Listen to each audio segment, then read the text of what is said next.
तो hey guys, welcome back the fragrant flower bloom season 1 episode number 6 के explanation के अंदर। अब देखो, इसके पहले 5 एपिसोड्स ऑलरेडी एक्सप्लेन कर चुका हूं एंड अगर तुमने अभी तक उन्हें नहीं देखा तो यार पहले तुम उन्हें देख लेना, और अगर देख रखा है तो आ जाओ फिर शुरू करते हैं इस एपिसोड के एक्सप्लेनेशन को बिना किसी देरी के। इस एपिसोड के स्टार्टिंग में हम देखते हैं कि वोगरी जो होती है ना, वो यहाँ पे इस पार्क के अंदर आ चुकी होती है और वो यहाँ पे कुछ ज्यादा ही घबरा रखी होती है और वो इस पार्क को देख के काफी ज्यादा हैरान हो जाती है और बताती है कि ये तो वही पार्क है ना जहाँ पे हम बचपन में खेला करते थे। और अभी तो उसको ये भी याद नहीं आ रहा था कि आखिरी बार वो यहाँ पे आई कब थी। और इसके बाद वो बोलने लगती है, आखिरकार तुमने मुझे यहाँ पे क्यों बुलाया? क्योंकि अगर देखे तो हम ये बात तो स्कूल में भी कर सकते थे, बट तुम्हारा मैसेज देखने के बाद मैं काफी ज्यादा हैरान हो गई थी और यहाँ पे जल्दी से आ गई थी। जिसके बाद सुबारू बताने लगती है कि मैं ये बात तुमसे स्कूल में नहीं कर सकती थी और साथ ही मुझे अभी तुम्हें बताना था, और ये बात रिंतारो से लेके है। और रिंतारो का नाम सुनने के बाद वोगरी के चेहरे पे ना काफी अच्छी वाली स्माइल आ जाती है। और इसके बाद सुबारू बताने लगती है कि कुछ दिन पहले मैं रिंतारो से मिली थी और मैंने उससे बात भी किया था। और इसके बाद हमें सुबारू के पास्ट का सीन दिखाया जाता है जहाँ पे वो काफी ज्यादा रो रही होती है और वो बोल रही होती है, तुम्हें मंकी बार की तरह बिल्कुल भी नहीं लटकना चाहिए था। और वोगरी बताती है कि अच्छा तुम उसकी बात कर रही हो क्या, और सच बताओ तो मुझे ऐसा करने में काफी अच्छा लगता है। और सुबारू और भी ज्यादा रोने लगती है और बोलती है तुम्हारे लिए काफी ज्यादा हार्मफुल हो सकता है और तुम्हें ऐसा नहीं करना चाहिए। वोगरी बोलती है अच्छा ठीक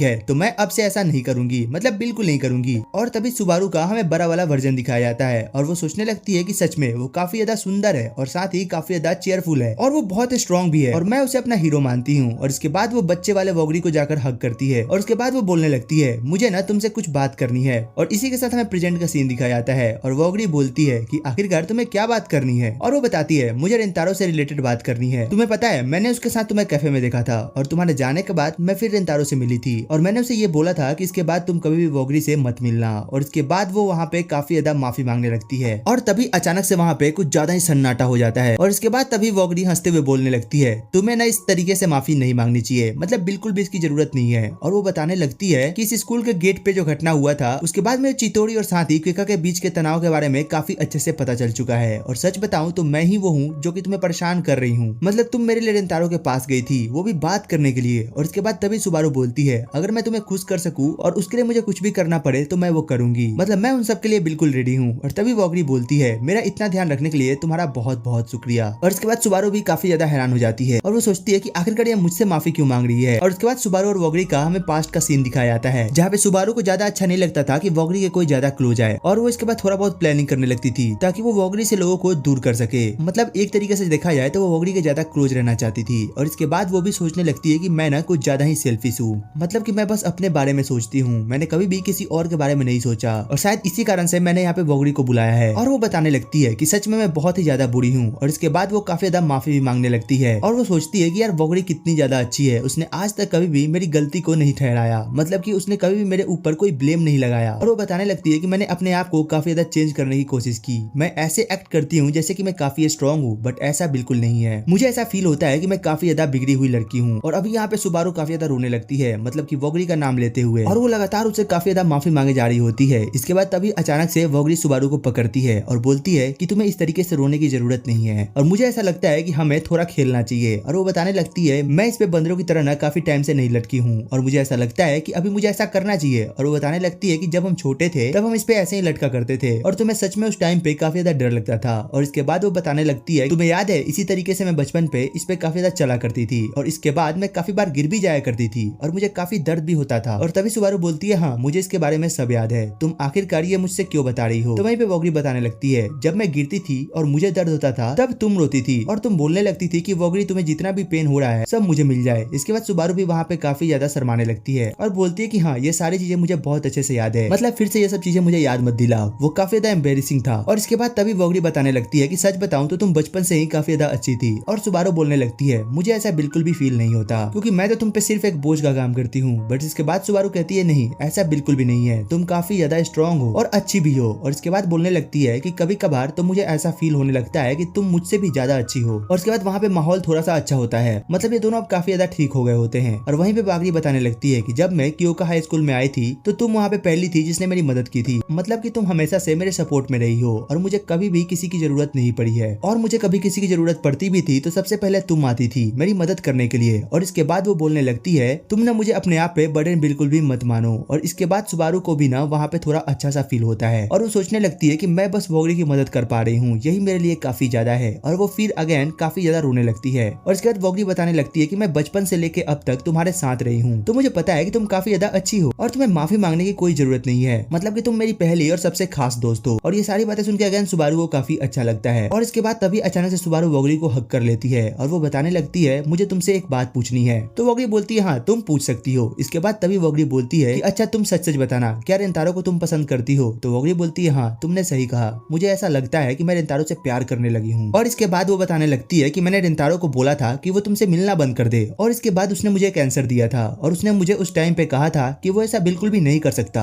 और ये बात सुन के ना वहाँ पे वोगरी भी काफी ज्यादा हैरान हो जाती है, मतलब वो थोड़ा ब्लश करने लगती है क्योंकि उसे भी यहाँ पे पता चल चुका होता है कि रेंतारो के अंदर भी उसके लिए फीलिंग्स है। और इसके बाद सुबारू फिर भी सोचने लगती है कि मुझे ऐसा लगता है कि मुझे ना वोगरी के ऊपर भरोसा रखना चाहिए और मुझे इतना भी पता है कि वोगरी काफी ज्यादा अच्छी लड़की है। और तभी उनके बीच जितना भी इंटेंस माहौल था वो सब एकदम से क्लियर हो जाता है और फाइनली दोनों इसके बाद घर जाने लगती हैं। और तभी अचानक से वोगरी अपने मोबाइल में देखती है और वो काफी ज्यादा हैरान हो जाती है। और उसके बाद तभी सुबारू बोलती है कि आखिरकार तुम्हें क्या हो गया, मतलब कि तुम इतना सीरियस क्यों दिख रही हो? तो वोगरी बताती है रेंतारो ने मुझे मैसेज भेजा है। और उसके बाद हमें रेंतारो का सीन दिखाया जाता है और वो बंदा अभी काफी ज्यादा डरा हुआ होता है और वो सोच रहा था क्या मैंने मैसेज भेज के सही किया या फिर मैंने कुछ गलत कर दिया। और उसके बाद रेंतारो सोचने लगता है कि मुझे ऐसा लगता है कि मुझे ना सुबारू से बात करना चाहिए क्योंकि वो मेरे कारण काफी ज्यादा रो रही होगी और मुझे ऐसा लगता है कि अगर किसी के कारण कोई लड़की रोती है तो हमें सबसे पहले उससे बात कर लेना चाहिए। मतलब कि एक तरीके से उसका कहना कोई गलत भी नहीं था, मतलब वो भी तो केवल वोगरी के बारे में ही सोच रही थी। और तभी इसके बाद अचानक से वोगरी उसके पास कॉल कर देती है और बंदा अभी काफी ज्यादा डर चुका होता है और वो सोच रहा होता है कि यार इसके लिए तो मैं अभी रेडी नहीं था। बट इसके बाद वो कॉल को पिक करता है और उसे बात करता है। तभी वोगरी वहाँ पे बोलती है कि आखिरकार तुमने मुझसे क्या बात करनी है? और रेंतारो डायरेक्ट बोलता है कि मुझे सुबारू से बात करनी है। और उसके बाद तभी वोगरी बोलती है अच्छा ऐसा है क्या? और वो हंसने लगती है और वो बोलती है कि सुबारू मेरे साथी है, सुबारू लो रेंतारो तुमसे बात करना चाहता है। और ये सुनकर रेंतारो और भी ज्यादा हैरान हो जाता है, कहता है क्या सुबारू वहीं पे है? मतलब ये तो काफी प्रॉब्लम की बात है। और इसके बाद तभी सुबारू बोलती है आखिरकार तुम्हें क्या बात करनी है? और भाई यहाँ पे रेंतारो काफी ज्यादा डर चुका होता है, मतलब भाई बंदे को देख के ही पता लग रहा होता है। इसके बाद तभी रेंतारो बताने लगता है कि कैफे में जो हमने बात की थी मुझे उसी को लेकर तुमसे कुछ बात करनी है। और सुबारू बोलती है कि हाँ जरूर तुम बोल सकते हो। उसके बाद तभी रेंतारो बोलता है कि मैं फोन पे नहीं बात करूंगा, मतलब कि क्या तुम कल स्कूल के बाद मुझसे मिल सकती हो? जिसके बाद सुबारू उसके लिए मान जाती है। और इसके बाद हमें अगले दिन का सीन दिखाया जाता है जहाँ पे सुबारू में पार्क के अंदर एक बेंच पे बैठी हुई दिखाई देती है और साथ ही तभी उसके पास रेंतारो भी आ जाता है। और इसके बाद तभी सुबारू बोलती है कि आखिरकार तुम्हें मुझसे क्या बात करनी है? और रेंतारो वहाँ पे डायरेक्टली पूछ लेता है कि अच्छा मुझे ये बताओ कि आखिरकार मुझे क्या करना होगा कि तुम मुझे ये अलाउ कर दो कि मैं वोगरी के साथ बात करूं या फिर टाइम स्पेंड करूं। इसके बाद तभी सुबारू काफी वियर्ड तरीके से बोलती है आखिरकार ये किस तरीके का क्वेश्चन है, मतलब कि मैं उसकी मदर थोड़ी ना हूँ कि तुम मुझसे ये सब पूछ रहे हो। इसके बाद सुबारू बताने लगती है कि सच बताऊं तो मैंने ना तुम्हें काफी ज्यादा गलत कहा था और साथ ही मैंने तुम्हें वोगरी से भी मिलने से मना किया था। और सच बताना क्या तुम्हें बिल्कुल भी गुस्सा नहीं आया था? तो रेंतारो बोलने लगता है कि आखिरकार गुस्सा क्यों आएगा, क्योंकि मुझे पता है कि ये सारा चीज तुम वोगरी के लिए कर रही थी। और इसके बाद बोलने लगता है कि सच बताऊं मुझे ना थोड़ा बहुत तुमसे डर भी लगने लगा था, मतलब कि तुम मुझे काफी ज्यादा खतरनाक लगती हो। बट सच बताओ तो तुम्हारा दिल ना काफी अच्छा है, मतलब कि तुम अपनी फ्रेंड को केवल प्रोटेक्ट करने की कोशिश कर रही थी। मुझे ये सारी चीजें काफी अच्छी लगी। और ये सुनने के बाद लिटरली यहाँ पे सुबारू ना काफी ज्यादा हैरान हो जाती है। और उसके बाद वो काफी ज्यादा रिक्वेस्ट करते हुए बोलने लगता है कि क्या कोई ऐसा रास्ता है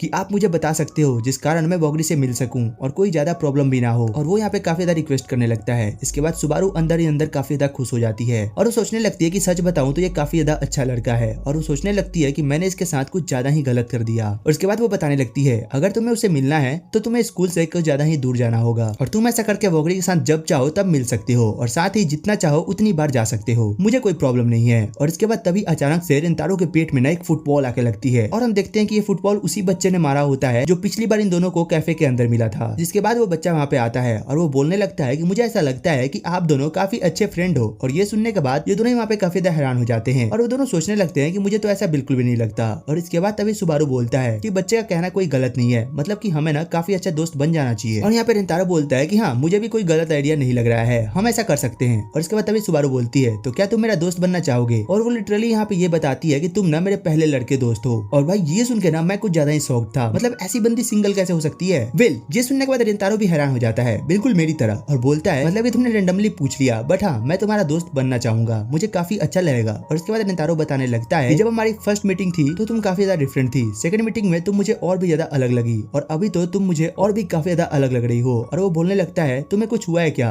और सुबारू बोलती है ये एकदम सीक्रेट है और ये मैं तुम्हें बिल्कुल भी नहीं बता सकती। और वेल इसी के साथ ये एपिसोड यहीं पे खत्म हो जाता है। और भाई ये एपिसोड सच में बहुत ही ज्यादा कमाल का था, मतलब सच में कमाल का था। वेल तुम कमेंट करके बताना कि तुम्हें एपिसोड कैसा लगा, इसकी एक्सप्लेनेशन कैसी लगी। और हाँ अगर अच्छी लगी हो तो यार एक लाइक कर देना एंड सब्सक्राइब करना मत भूलना। वेल तो चलो फिर मिलते हैं तुमसे एक और नई वीडियो एक और नए एक्सप्लेनेशन के साथ। तब तक के लिए टेक केयर, गुड बाय।